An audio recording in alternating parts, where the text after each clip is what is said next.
Bismillahirrahmanirrahim. Assalamualaikum warahmatullahi wabarakatuh. Baiklah, saya Yuliasna, Fakultas Ilmu Komputer, Prodi Teknik Informatika, Universitas Pasir Pengarayan. Baiklah, di sini saya akan mendemokan hasil perhitungan manual dari aplikasi seleksi mahasiswa penerima beasiswa berbasis murah di Universitas Pasir Pengarayan. Baiklah, inilah demo dari perhitungan manual saya. Di sini ada kriteria dari seleksi beasiswa PPA di Universitas Pasir Pengarayan.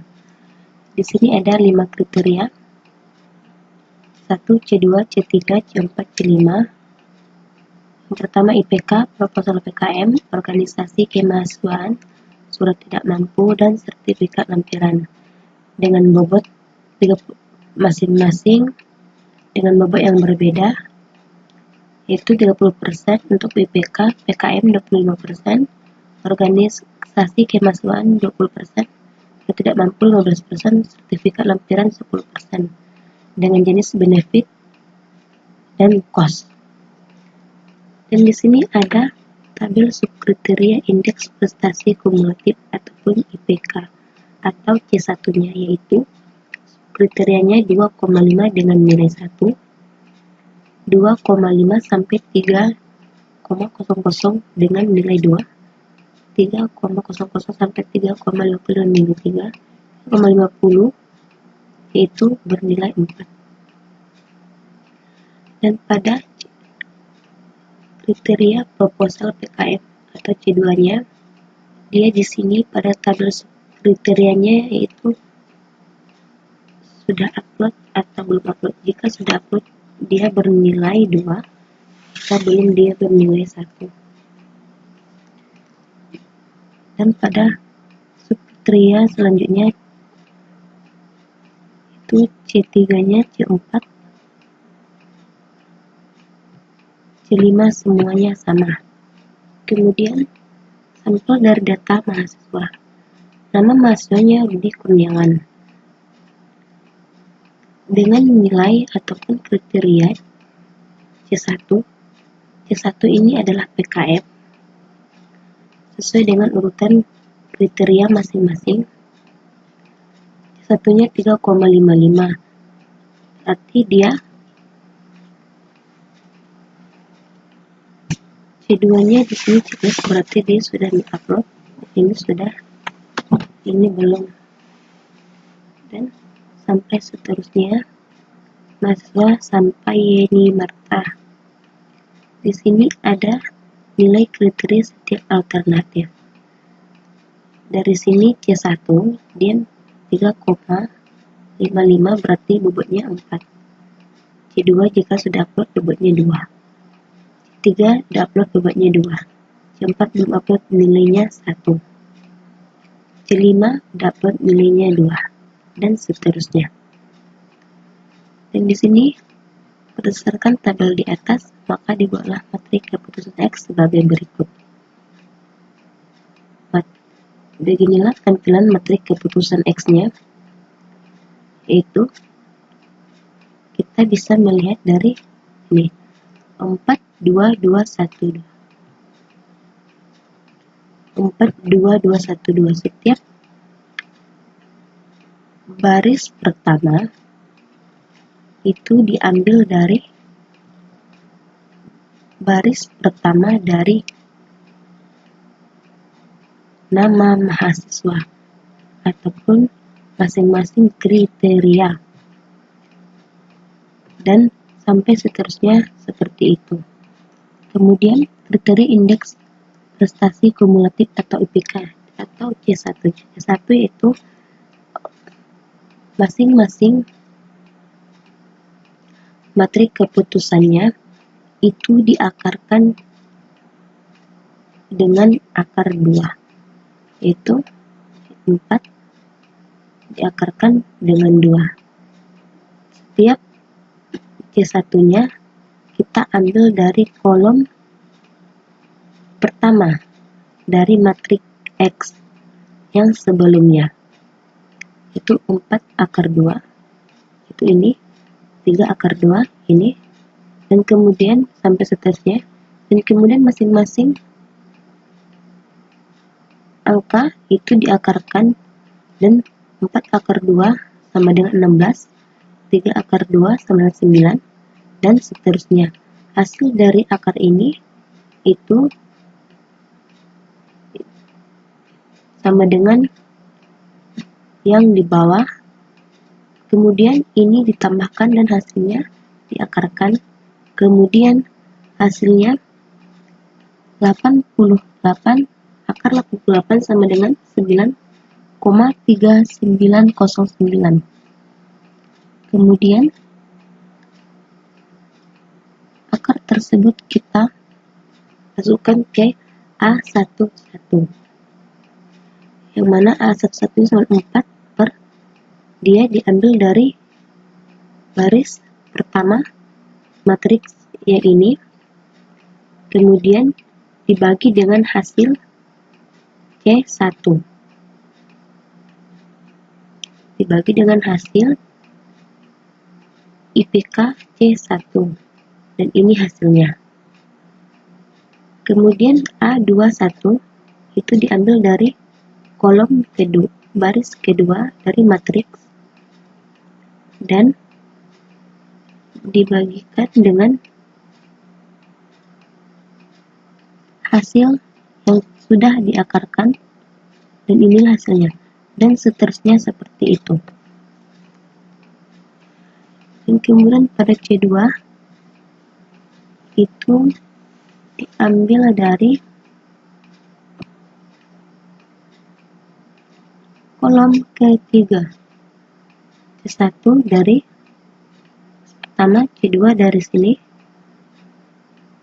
C3, C4, C5. Kemudian caranya sama seperti yang di C1 sampai dengan C5.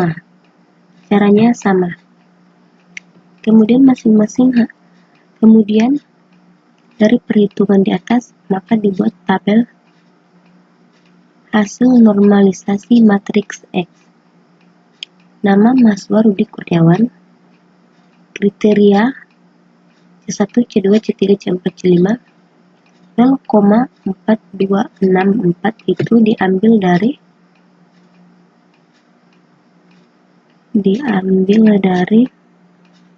hasil A11, kemudian pada kolom 2 diambil dari A21, kemudian dari kolom 3 diambil dari A231, dan seterusnya. Dan C2-nya diambil dari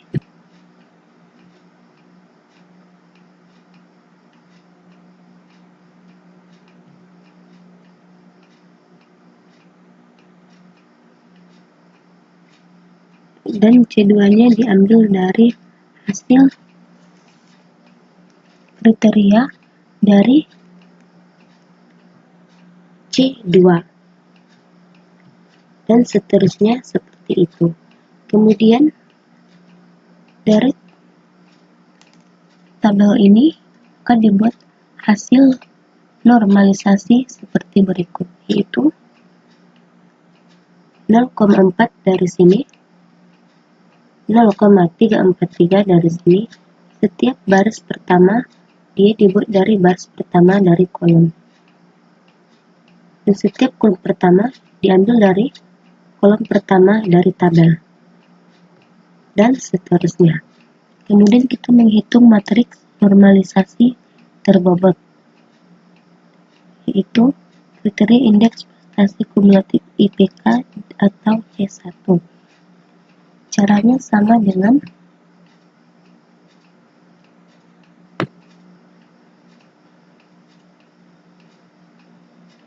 yang telah kita jelaskan sebelumnya.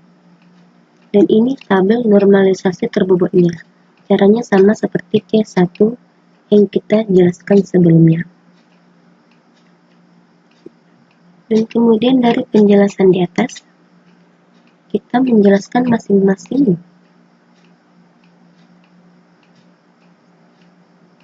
kriteria.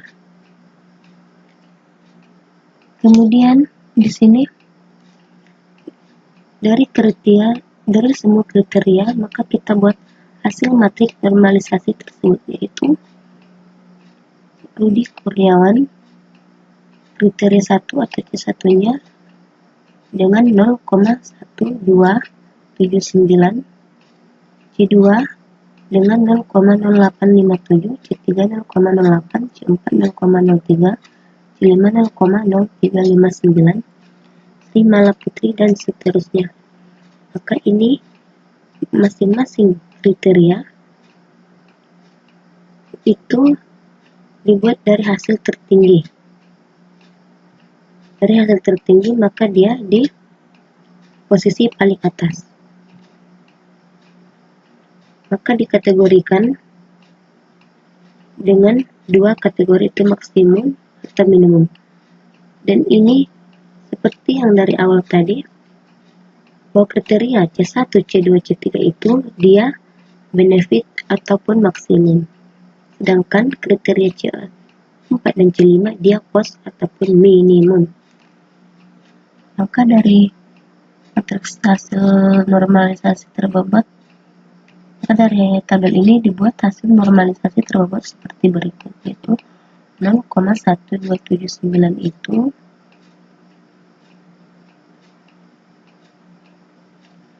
diambil dari baris pertama atas nama mahasiswa Rudi Kurniawan, dan kemudian dan seterusnya itu kita ambil dari baris pertama pada tabel. Kemudian bawah kolom pertama juga dari, kemudian ini sesuai dengan masing-masing nama mahasiswa. Tabel ini kita buat jadi matriks seperti ini. Kemudian kita optimasi hasil akhirnya dengan menggunakan rumus sebagai berikut, yaitu maksimum minimum. Bagaimana yang saya katakan tadi, jika dia maksimum, dia masuk pada C1, C2, C3, minimum pada C4 dan C5. Itu kita masuk pada kriteria pertama, yaitu A1-nya 0,1279, kita ambil dari baris pertama matrik ataupun matrik hasil normalisasinya, yaitu kita tambahkan dengan baris kedua, kita tambahkan dengan kolom kedua, selanjutnya kolom ketiga, kolom keempat, yaitu yang bernilai minimum, kita bagikan, dan hasil dari minimum kita kurangi, hasil dari maksimum kita kurangi ke minimum. Ini dijumlahkan dengan ini hasilnya, ini untuk maksimum, ini yang minimum, ini hasilnya, kemudian kita kurangi hasilnya 0,2277, dan begitulah seterusnya pada masing-masing kriteria. Dan kemudian sekarang kita lanjut ke hasil akhir perhitungan mora, yaitu perangkingan. Untuk menentukan perangkingan, atas nama mahasiswa Rudi Kurniawan nilai akhirnya 0,2277, Sri Malaputri 0,1557. Kemudian perangkingan hasil akhir, Rudi Kurniawan dengan nilai tertinggi, maka dia berada pada ranking pertama. Elza dengan nilai tertinggi kedua, maka dia berada di ranking kedua, dan seterusnya hingga pada nilai terendah dia berada pada ranking terendah. Maka yang berhak menerima pertama itu adalah Rudi Kurniawan. Itulah hasil dari perhitungan manual aplikasi ataupun metode saya pada laporan tugas akhir saya. Kurang dan lebihnya saya mohon maaf. Assalamualaikum warahmatullahi wabarakatuh.